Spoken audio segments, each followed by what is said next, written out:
ating channel. Tagal-tagal din tayo hindi nakapag-video tungkol sa ating sasakyan na G-Tour. Kumustahin natin guys after halos 3 months.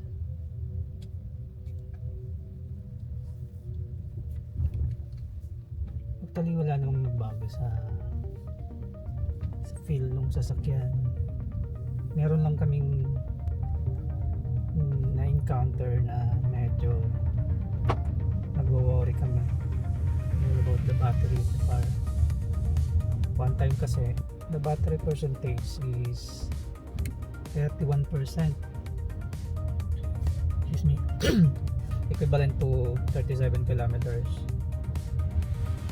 And then in the morning pinaandar na yung car, still 31%.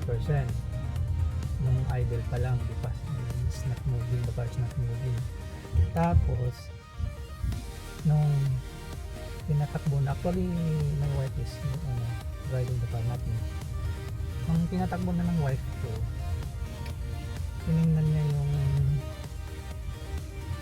battery, nagulat siya kasi biglang umandar yung engine. Andar lang kasi yung engine.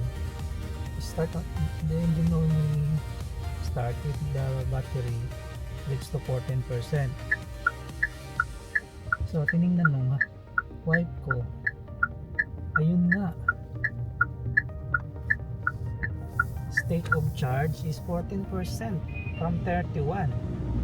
Bigla siyang bumagsak ko.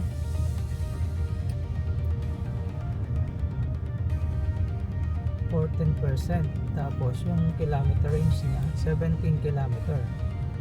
Nakakagulat.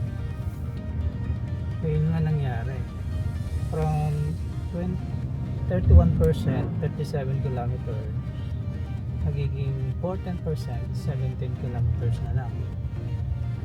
Ang pag-start ng wife ko, it's 31%. Tapos nung nakatakbo na siya ng maybe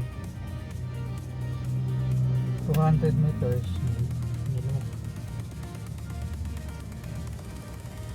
biglang umandar yung engine. Signifies na na-reach yung minimum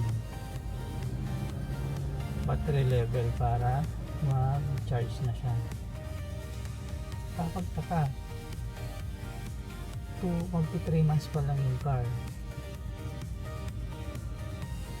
Kaya papakiramdaman namin ngayon kung maulit-ulit yung maganda sa usual nababagsak ng ganun.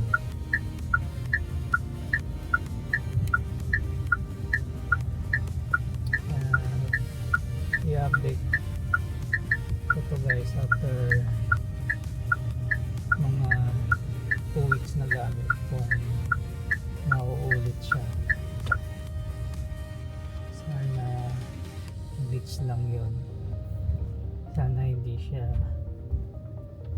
defect kasi battery yun.